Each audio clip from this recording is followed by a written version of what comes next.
சில எதிர்மறைகள் நேரடியாக இருக்கிறது, சில எதிர்மறைகள் மறைமுகமாக இருக்கிறது. வியாதி நேரடியாக இருக்கிறனால ஆரோக்கியம் வேணும்னு பேசுறீங்க, தருத்துல நேரடியாக இருக்கிறனால ஐஸ்வர்யம் பேசுறீங்க, சாவு நேரடியாக இருக்கிறனால மரணம் இல்லாத வாழ்க்கை பேசுறீங்க. ஆனா முதுமை மறைமுகமா இருக்கிறனால நீங்க இளமையை பேசுறது இல்லை. அதையும் கொஞ்சம் தெளிவாகி இப்ப பேசுறீங்க. கெனத் கோப்லாண்ட் சொன்ன மாதிரி one of God's blessing is good looking. நேற்று ஒரு வீடியோ பார்த்தேன், அதில் ஃபர்ஸ்ட் ஒரு 2 நிமிஷம் கேட்டேன். அவர் பேசுகிற, அவர் 70 80 கிட்ட வந்துருச்சுன்னு நினைக்கிறேன். அதெல்லாம் நம்ம பேசுகிறோம். ஆனால் ஒரு பர்ஸை வந்து காணோம், உடனே ஜோம் பண்ணி அல்லது ஒரு நாள் தேடி அடுத்த நாள் கண்டுபிடிச்சிட்டீங்க, உனக்கு கர்த்தர் நல்லவர் அப்படின்னு சொல்கிறீங்க. அவர் சொல்ல, நான் எப்போவுமே நல்லவர் தான்ப்பா, உன் பர்ஸு கிடச்சினாலும் நல்லவர் கிடையாது, ஆனால் உன் வீட்டுக்குள்ள ஒரு கெட்டவன் இருக்கேன், அவன் யாருன்னு பாரு, நான் நல்லவன் அப்புறம் இருக்கட்டும் அப்படின்றார். ஆனால் நம்ம வந்து அதை கண்டுக்கிறதே இல்லை. ஏன்னா நம்ம வந்து இதில் சர்வே பண்ணி பழகிட்டோம். ஆனால் தேவன் உங்களை படைக்கும் போது எப்படி படைச்சார்னா, தூங்கிட்டு இருக்கும்போது அவங்க பர்ஸை தூக்குறவனை க்ளீனாக கண்ணில் காட்டிடுவார். காலை எந்திரிச்சோன்னு சொல்லுவீங்க, என் அன்பு மகளே, என் அன்பு மகனே, நம்ம வீட்டிலாம் பர்ஸ் வச்ச இடத்துல இருக்கும், டோன்ட் வெரி அப்படி சொல்லுவீங்க. ஆமாம், அப்படி தான் படைச்சார். ஆதாம தூங்கிட்டு இருக்கும்போது ஆதாமுக்கே தெரியும் விழாலம்பு வெளியே எடுத்தார். ஆனால் எந்திரிச்சோன்னு சொல்கிறேன், இல்லையே நம்ம விழாலம்பு ஒன்று குறையுதே சார். நான் அவர் சொல்ல, நான் பெரிய திருடா, நீ அதோட பெரிய திருடனா இருக்கேடா. எந்தா இதை எலும்பில் எலும்பு மாம்சத்தில் மாம்சமானவள். நல்லா கவனிங்க, இதுதான் நம்மளோட ரியாலிட்டி. ப்ளீஸ், ஆமாம், ஒரு ஆமேன்னு சொல்லுங்க, ரிசீவ் பண்ணுங்க. இதுதான் உங்கள் ரியாலிட்டி. இந்த ஆதாம் பாவலா போன ஆதாம் வந்து ஒரு 4 அதிகாரம் வாழ்ந்துருந்தான்னா கூட நிறைய உள்ளேருந்து மேட்டரை வெளியே எடுத்துருக்கலாம். அவன் எப்படா மரத்தை ஊண்டிட்டு தண்ணி ஊற்றிட்டு திரும்பினோடனே பறிச்சிட்டான் போல. ஒரு 10 மாதம் கூட உள்ள வாழலன்னு நினைக்கிறேன். வாழ்ந்துருந்தா குழந்தை உள்ளே பிறந்திருக்கும். அவன் எங்கிட்ட திரும்ப எப்படா திரும்ப என்னமோ சொல்லுவாங்களே, வந்து ஏதோ ஒரு பழமொழி சொல்லுவாங்களே, இது எப்போ நடக்கும் அது எப்போ, அண்ணன் என்ன வந்தது என்னது, எப்போ சாவேன் தின்ன எப்போ காலியாகுன மாதிரி, எப்போ அவர் கிளம்புவார் பழத்தை போய் சாப்பிட்றோன்ட்டு மைண்ட்லேயே இருந்திருப்பான் போல். உள்ளுக்குள்ளே என்ன வாழ்க்கை தான் அவர் டிசைன் பண்ணாருன்னு பாதிக்கு மேலே இருட்டடி பண்ணிட்டு போயிட்டான். இடையில கொஞ்சம் பக்கத்தை காணோம். இயேசுவின் நாமத்தினால ஆமாம் உள்ளே வந்துட்டோம்ல, இனி என்னெல்லாம் வந்து சொல்லிடுவார் அவர். ஆமேன், கர்த்தர் நல்லவர். நண்புக்குரியவர்களே, very serious matter, very serious matter. வாரம் வாரம் நான் பேசுகிற எல்லாமே சீரியஸ் மேட்ரு தான். ஏதோ சிரிச்சுக்கிட்டே பேசுகிறனால வெளியில் இருக்கிற அசால்ட்டாக நினச்சிருப்பேன். ஆனால் உங்களுக்கு தெரியும் அது எவ்வளோ சீரியஸான மேட்டர். இந்த வாரம் ரொம்ப சீரியஸான மேட்டர். 2ஆம் உலகத்தோடு தொடர்பு கொள்வது எப்படி, அந்த உலகத்தை நாசம் இந்த பூமிக்குள்ளே கொண்டு வருவது எப்படி, இதுதான் தேவன் நம்மை கொடுத்து வைத்திருக்க டிசைன். இதுக்கு தான் இயேசு ஜெபித்தார், இதுக்கு தான் ஜெபிக்க சொல்லிக் கொடுத்தார், இதுக்கு தான் சிலுவையில் போய் வேலையை முடித்தார். திரும்ப உயிர் தெழுந்த பிறகும் 40 நாள் அளவும் அந்த தேவனுடைய ராஜ்யத்தை இந்த பூமியில் எப்படி ரிலீஸ் பண்ணுவது என்பது தான். பிசாசை துரத்துறாராம், அவன் சுகமாகறானா, உடனே என்ன சொல்றாரு, தேவனுடைய ராஜ்யம் வந்துருச்சுறான்றாரு. பிசாசு துரத்து என்னன்னு அர்த்தம், பிசாசினால் வந்த அத்தனை விளைவுகளை வெளியே துரத்துறது பிசாசு துரத்து தான். ஒரு தலைவலியை துரப்படுத்தினா என்னன்னு அர்த்தம், பிசாசோட ப்ராடக்டை துரத்துட்டீங்க. அப்ப அங்க தேவனுடைய ராஜ்யம் வந்துருச்சு. தேவனுடைய ராஜ்யம் என்றால் என்ன, தலைவலி இல்லாத வாழ்க்கை தேவனுடைய ராஜ்யம்.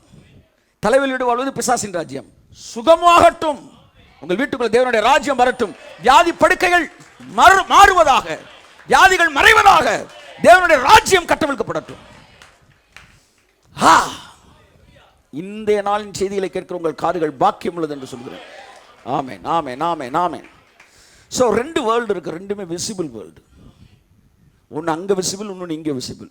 ஆனால் ஒன்றை தெரிஞ்சுக்கணும், ரெண்டுமே சோ ரியல். ஆமென்.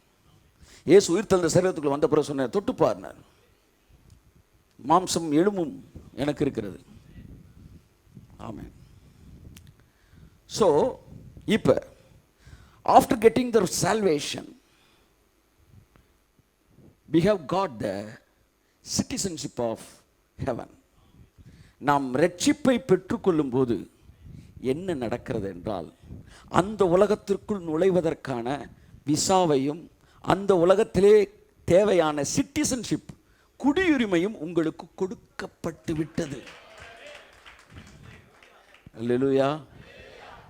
அமெரிக்காவுடைய குடியுரிமை உங்களுக்கு கிடைச்சிருச்சு, இந்தியாவுடைய குடியுரிமை உங்களுக்கு கிடைச்சிருச்சு. இப்போ உங்களுக்கு 2 குடியுரிமை இருக்கு. ஆமேன். இந்த உலகத்தில் வாழ்றதுக்கான குடியுரிமை உங்கள்கிட்ட இருக்கு.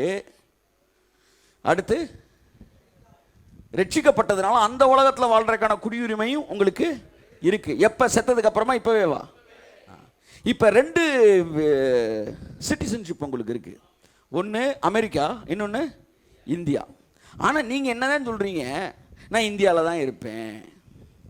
இந்தியாவில் இருக்கிறது நல்லது. ஆமாம், என்கிட்ட கேட்டால் நான் இந்தியாவில் தான் இருப்பேன். எழுதி வச்சுக்காங்க, 10 நாட்டுக்கு எனக்கு சிட்டிசன்ஷிப் கொடுத்தாலும் நான் இந்தியாவில் தான் இருப்பேன். குறிப்பாக தமிழ்நாட்டில் தான் இருப்பேன். ஆமாம், இன்னும் ஸ்பெஷலாக சொன்னால் மதுரையில் தான் இருப்பேன். சார் நம்ம என்ன சொல்லுது, மேட்டருக்கு வருவோம். நமக்கு ஒரு சிட்டிசன்ஷிப் கிடச்சிருக்கு, ஒரு பெட்டர் வேர்ல்டு இருக்குது, ஒரு ஃபாலன் வேர்ல்டு இருக்குது. ஆனால் நம்ம என்ன நினச்சி பண்ணிக்கிட்டு இருக்கிறோம், இந்த ஃபாலன் வேர்ல்டுலே தான் வாழ்ந்துக்கிட்டு இருக்கிறோம். அந்த சிட்டிசன்ஷிப்பை பயன்படுத்துகிறதே இல்லை, அந்த உலகத்தின் ஆசீர்வாதத்தை பயன்படுத்துகிறதும் இல்லை. மற்றவர்களுக்கு அந்த விசா கிடைக்கல, அந்த சிட்டிசன்ஷிப் இல்லை, அவங்களுக்கு குடியுரிமை கிடையாது, பெர்மனன்ட் விசா இல்லை அவங்களுக்கு. ஆனால் உங்களுக்கு அது இருக்குது. நீங்கள் அதிகமாக எங்கே தான் ஸ்டே பண்ணணும் சொல்லுங்க சார்? Stay tuned. அந்த உலகத்தோட டியூன் ஆகுங்க இயேசுவின் நாமத்தில். இன்னையிலேருந்து பாருங்களேன், உங்கள் சரீரமே மறுமலர்ச்சி அடைய ஆரம்பிக்க போகிறது. உங்கள் பிஸ்னஸ் மறுமலர்ச்சி அடைய ஆரம்பிக்க போகிறது.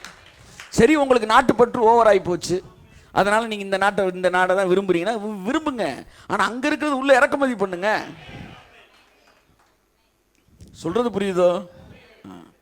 எங்கள் அம்மா இங்கே இருக்கு, எங்கள் அப்பா வாழ்ந்த வீடு, எங்கள் சொந்தக்காரன் வீடு, நாங்கள் எங்களுக்குள்ள கில்லி விளையாண்டோம், எங்களுக்குள்ள கோழி கொண்டு விளையாண்டோம், கபடி விளையாண்டோம் அப்படின்னு நீங்கள் சொன்னீங்கன்னா இருந்துக்காங்க. அங்கே இருக்கிற ப்ராஸ்பெரிட்டி உள்ளே ரிலீஸ் பண்ணுங்க. ஷாபாலா துராமானா சாந்த். 2 உலகம் இருக்கிறது.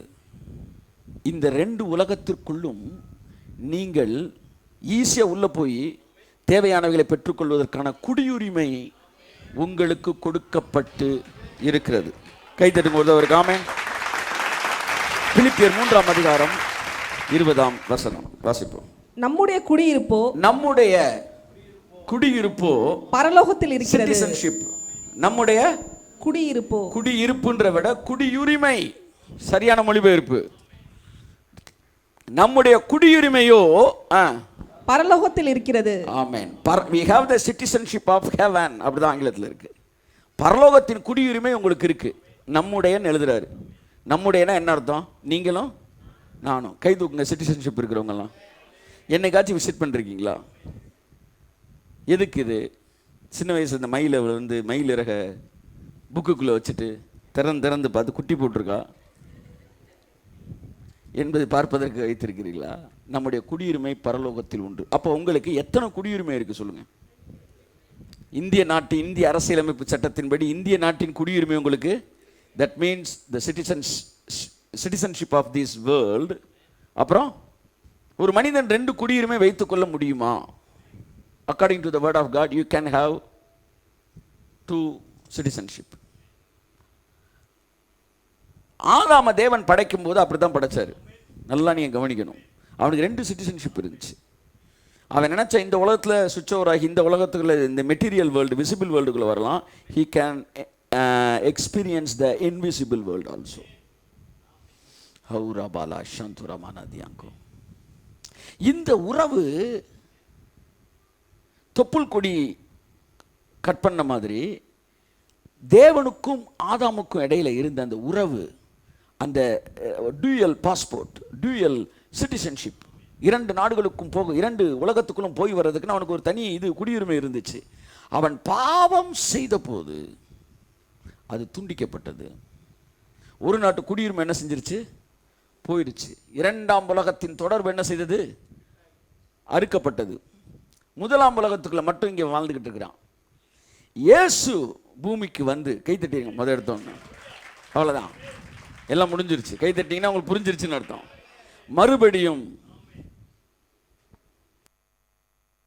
மறுபடியும் அந்த 2ஆம் உலகத்திற்கான குடியுரிமையை புதுப்பித்து உங்களை மறுபடியும் அந்த உலகத்தின் குடிமக்களாய் மாற்றினார்.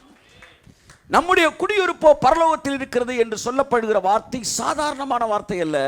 இந்த வார்த்தைக்கு பின்பாக மிகப்பெரிய விலைக்கரையம் இருக்கிறது. அந்த விலைக்கிரயத்தின் அடிப்படையில் தான் பரிசுத்த ஆவியானவர் கண்களை திறப்பாராக. ஆவியானவர் கிரியை செய்கிறதுக்காக நன்றி சொல்கிறேன். அந்த விலைக்கிரயத்தின் அடிப்படையில் என்னுடைய குடியுரிமை மறுபடியும் புதுப்பிக்கப்பட்டது. எதற்காக? நான் அந்த உலகத்தின் ஆசீர்வாதங்களுக்குள்ள, நான் அந்த உலகத்துக்குள்ள சர்வே பண்ணணுன்றக்காக. ஆமென் சொல்லுங்க.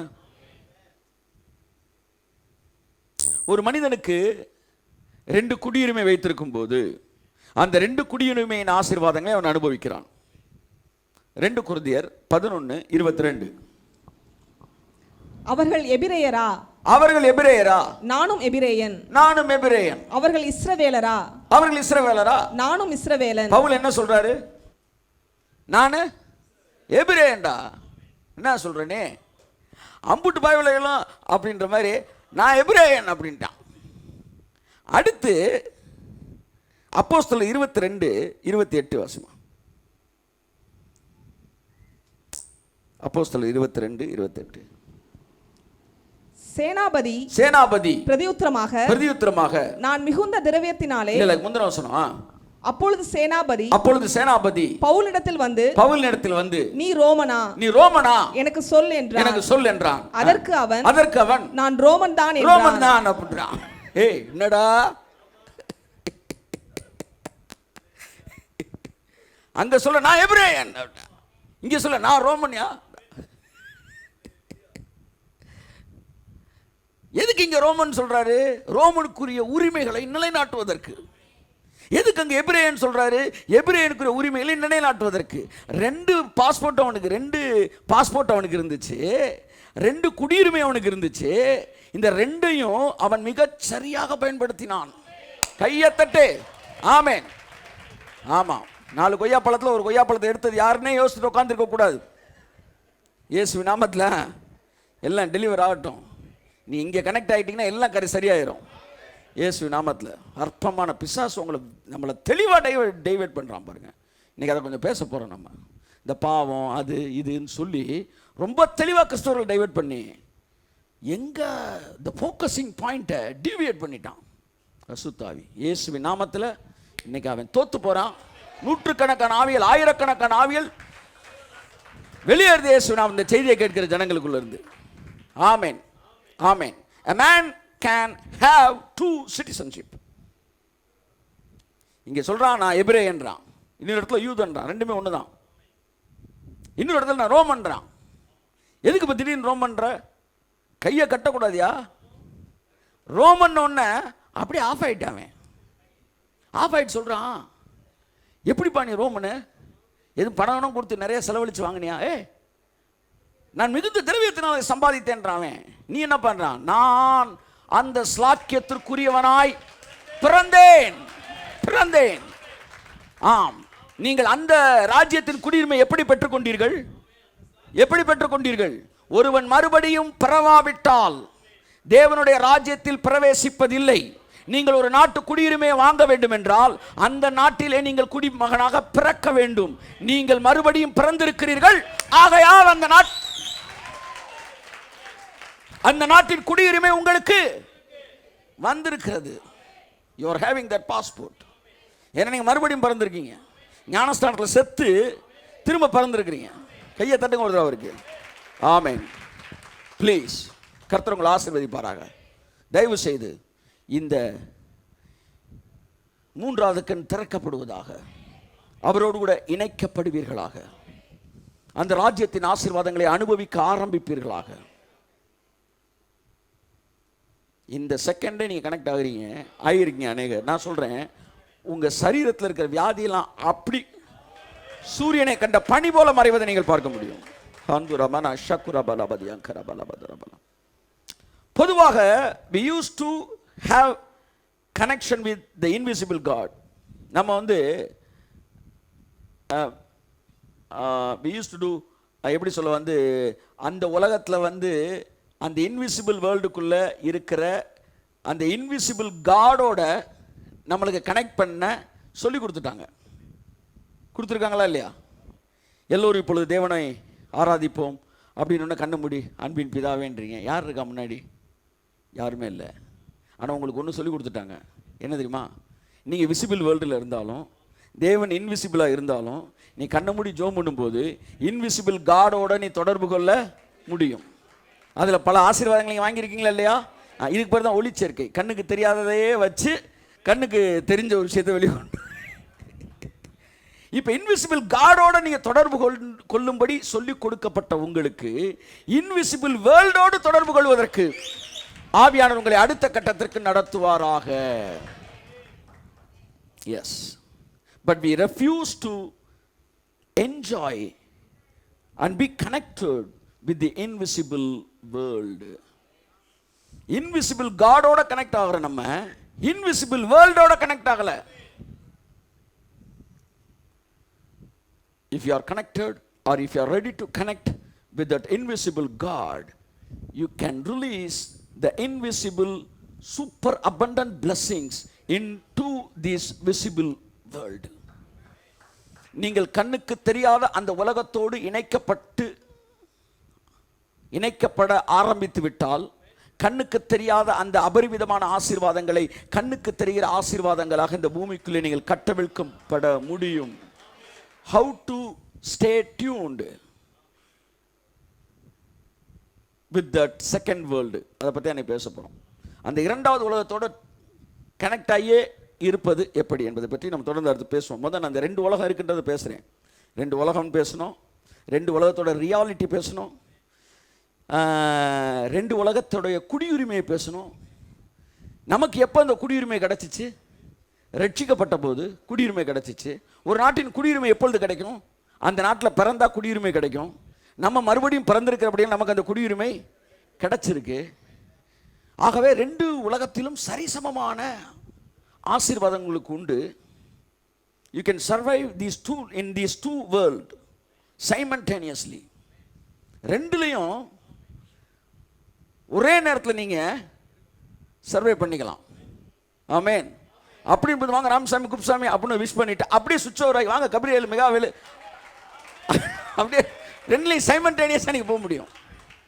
எஸ் எஸ், அதான் ஏசினாரு பல மேட்டரை பேச தொடங்கிட்டு பூமிக்குரியவிலே நீ திணறியப்பா, கரெக்டான வார்த்தை, திணறியே. உன்னை எப்படி பரலோகத்துக்குரியதை சொல்றது? அதான் சொல்கிறேன், ஆசீர்வாதம்னா எதிர்மறை இல்லாத இருப்பது தான் ஆசீர்வாதம்ன்ற இடத்துக்கு வந்துட்டோம். ஆனால் பரலோகம் என்பது எதிர்மறை இல்லாத இருப்பது மட்டுமல்ல, நேர்மறையான பல புதிய விஷயங்களுடையது. அது அரை மணி நேரத்தில் சேஃபாக வீட்டுக்கு போயிட்டா நீங்கள் நேர்மையான உலகம்ன்றீங்க. ஆனால் அரை மணி நேரம் என்னைக்கு ஆச்சோ அன்னைக்கு நீங்கள் எதிர்மறையான உலகத்தில் இருக்கிறீங்க. ஆனால் நீங்கள் எப்படி இருந்திருக்கணும்? ஓகே, சென்று வாருங்கள் திருப்பலி முடிந்தது அப்படின்னு கண்ணை முன்னாடி டபால் வீட்டில் திறங்கணும். ஜஸ்ட் மினிட் வந்து அமெரிக்காவில் நண்பர் ஒருத்தர் இருக்கிறவர் பார்க்க விரும்புகிறேன் அப்படின்னு சொல்லிட்டு டக்கு நீங்கள் கதவை திறந்து பாத்ரூம் கதவை திறந்து நேராக உள்ளே போனோன்னா அமெரிக்காக்குள்ளே லேண்ட் ஆகிடணும். திரும்ப வெளியே வரும்போது இந்தியாவுக்குள்ளே இறங்கிடணும். நம்ப முடியலையா? நம்ப முடியலன்னு யாராவது சொல்லுங்களேன். அப்போ தான் நான் தீர்க்கதரிசி. உங்களால் நம்ப முடிகிறத பேசுனா நான் வந்து சாதாரண ஸ்டாண்டர்டில் இருக்கேன்னு அர்த்தம். நம்ப முடியாத இடத்துக்கு பேசுனா அவன் தேவனுடைய மனுஷன். அதான் பைபிள், அதான் தேவன். That is what supernatural. அந்த சூப்பர் நேச்சுரல் வேர்ல்டு. ஆமாம், ரொம்ப மெதுவாக மொதல் பக்கத்தை திறந்துருக்குறோம். ஆமாம், அது இருக்குது ஒரு 500 பக்கம். மெதுவாக இப்போ மொதல் பக்கத்தை திறக்கிறோம். பொருளடக்கம். ஆமாம், ஃபுல்லாக பொருளடக்கத்தை பார்க்கல. முதல் அத்தியாயத்தை பார்த்து மெதுவாக அப்படி திறக்கிறோம், முகவுரை. அப்போ அதுதான் தேவன் வச்சிருக்கிற சூப்பர் நேச்சுரல் வேர்ல்டு. அது அந்நேச்சுரல் வேர்ல்டுன்னு சொல்ல மாட்டேன்றான், சூப்பர் நேச்சுரல் வேர்ல்டுன்றான். அந்த உலகத்தோடு தொடர்பு கொள்வதற்கான உரிமையை பெற்றுக்கொண்ட என் அருமையான தேவ ஜனமே, இந்த நாள் முதற்கொண்டு அந்த ஆசீர்வாதங்கள் வாழ்க்கையில் வருவதாக. You can survive in these two worlds simultaneously, like Paul survived in and used both citizenship.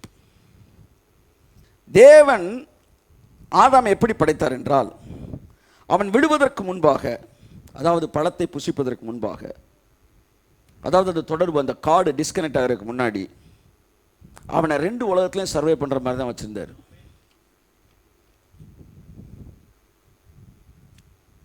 அவன் ஒரு ஃபிசிக்கல் வேர்ல்டில் இருந்தாலும், விசிபிள் வேர்ல்டில் இருந்தாலும், இன்விசிபிள் கரெக்டாக அவனுக்கு தெரியும்.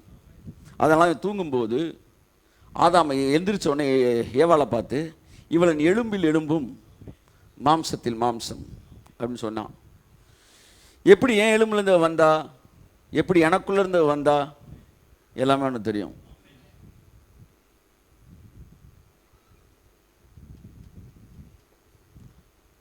அவன்கிட்ட ஒரு சூப்பர் நேச்சுரல் வேர்ல்டு அவனுக்குள்ளே வேலை செஞ்சுக்கிட்டே இருந்துச்சு.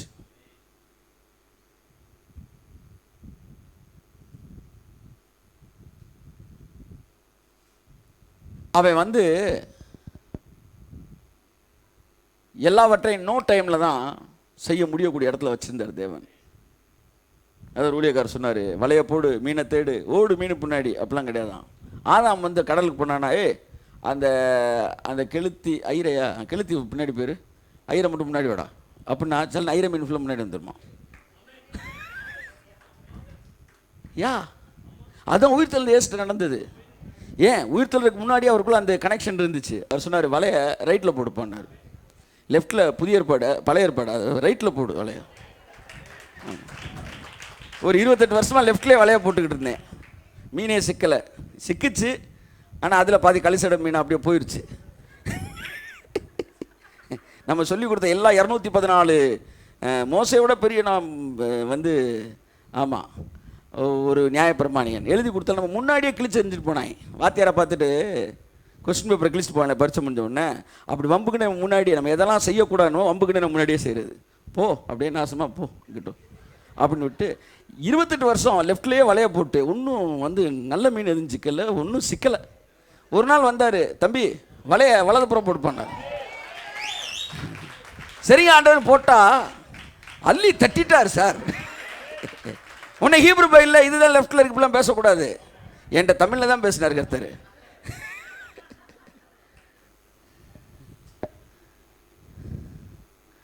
ஸோ அவன் எப்படின்னா இன் நோ டைம் எல்லாத்தையும் செய்கிற இடத்துல அவனை வச்சுருந்தார். ப்ளீஸ் உங்கள் மனதை நல்லா திறந்துக்காங்க, உள் வாங்குங்க, உள் வாங்குங்க, உள் வாங்குங்க. இல்லாட்டி 2வது 3வது கேளுங்க. எல்லாமே நோ டைம். ஆனால் கர்த்தர்கிட்ட சொன்னார், ஒரு திராட்சை செடி முளைக்க எவ்வளோ நேரம் ஆகும்? ஒரு 2 மாதம் ஆகும், 3 மாதம், எனக்கு தெரில, குறைஞ்ச 6 மாதம் ஆகும். சரி, உன் கணக்கு, உன் லெவலுக்கே நான் பேசுகிறேன். அவருக்கு தெரியும் எத்தனை மாதம்னு. நான் சொல்கிற கணக்கு சொல்கிறார். 6 மாதமா? சரி 6 மாதம். அதுக்கப்புறம் அதில் பூ பூத்து காய் காய்த்து கனி வரைக்கும் எவ்வளோ நேரம் ஆகும்? அது ஒரு 3-4 மாதம் ஆகும். 1 வருஷம் ஆகுமா? சரி விடு. அந்த பழத்தெல்லாம் எடுத்து அதுக்கப்புறம் பிழிஞ்சு அதில் கொட்டையெல்லாம் வெளியே எடுத்து அதை எல்லா ப்ராசஸும் பண்ணி திராட்சை ரசம் எடுக்கிறதுக்கு டோட்டலாக எவ்வளோ நாள் ஆயிருக்குன்னாரு? 1.5 வருஷம் ஆயிருக்கு. ஆனால் காணா ஊரில் அப்படின்றக்குள்ள அந்த திராட்சை ரசம் அப்படின்றக்குள்ள 1.5 வருஷம் ப்ராசஸ். In no time. ஓ ரபாலா சந்துரானாதியான், அந்த நாட்களுக்குள் நுழைந்திருக்கிறீர்கள் என்று நான் சொல்லுகிறேன். ஆமென். அந்த நாட்களுக்குள் நுழைந்திருக்கிறோம். In no time you will receive miracles in your life. ஒரு மரம் வளர்றதுக்கு, ஒரு மரமாகிறதுக்கு எவ்வளோ நேரம் ஆகும்? எவ்வளோ நாள் ஆகும்? ஒரு செடி மரமாகிறதுக்கு, ஒரு விதை மரமாகிறதுக்கு ஒரு 2 வருஷம் இல்லை 1 வருஷம். அதுக்கப்புறம் பூ பூக்கிறதுக்கு, அப்புறம் காய் காக்கிறதுக்கு, எல்லாம் சேர்த்து ஒரு எப்படிங்க இப்படி ஒரு விதையை போகிறீங்க 1 வருஷத்துலேயே வந்துருமா? எவ்வளோ நாள் ஆகும்? 3 வருஷம். 3 வருஷமாகுதுங்க ஒரு மரம் வளர்ந்து பூ பூத்து காய் காய்த்து கனி கொடுக்குறதுக்கு. அது வேறு நல்ல மரம், நல்ல ஒரு இதாக முளைய வச்சு நல்ல மண் எல்லாம் இருந்தால் தான் செட் ஆகும். ஆனால் ஆரோனுடைய துளிர்த்த கோல் வச்சவொன்னே ஒரே நாள் நைட்டில் பூ பூத்து காய் காய்த்து கனியை கொடுத்துருச்சு. இவங்களும் 12 பேர் கோலை வச்சாங்க. ஆமாம் தம்பி எல்லாம் ஆசைப்படுறீங்க, ஆனால் அழைப்பு அவன்கிட்ட இருக்குது, அதனால் அமைதியை எடுத்துகிட்டு அப்படி அப்படின்ட்டாரு. அப்போ காட்ஸ் காலிங்கு, அது வேற ஒரு சப்ஜெக்ட் விட்டுருங்க. ஆனால் அந்த கோல் வித்தின் அ நைட், அதுதான் அந்த வேர்ல்டு. அதை புரிஞ்சுக்காங்க, அதுதான் அந்த வேர்ல்டு. இந்த ஏற்ற காலம்னு பேசினேன்ல, அங்கேருந்து சுவிட்ச் ஓவர் ஆகுது. ஆமாம், சில நேரம் நான் ஆண்டவரே ஏதாச்சும் பேச ஒரு டெக்னிக் கண்டுபிடிச்சிட்டேன். ஏதாச்சும் பேசுங்கன்னா அவர் கொஞ்சம் அமைதியாகவே இருந்துக்கிட்டு இருக்காரா, ரொம்ப டிலே ஆகுது. நீ இப்போ என்ன செய்ய, தப்பாக எதையாச்சும் பேச நிப்பாட்றா என்ன பேசிக்கிட்டு இருக்கேடி? இல்லை இது நான் சொல்கிற கரெக்டாக இல்லை, அப்போதான் நீ வலிக்கு வரி. அதனால நீங்க கடவுளை பேசுங்கன்னு வைக்காது, எதையாச்சும் பேச ஆரம்பிங்க, அவர் உள்ள போய் சரி பண்ணிட்டு போறாரு.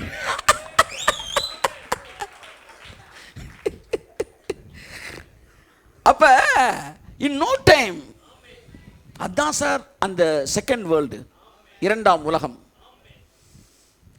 நம்ம தானே வந்து பூ பூத்து காய் காய்த்து அப்படிலாம் வெயிட் பண்ணிட்டு இருக்கிறோம். இதெல்லாம் இந்த சீசன்லாம் இங்கே சூரியன் படைச்சதுக்கப்புறம் ஒரு இந்த ஆதாமுக்கு இந்த 2 வேர்ல்டு கூட கனெக்ட் இருந்துச்சு. உயிர்த்தெழுந்த இயேசுவை பார்த்தீங்கன்னா அது வீழ்ச்சிக்கு முன்பான ஆதாம் தான் அப்படின்றக்குள்ள மீனை கொண்டு வந்தார்.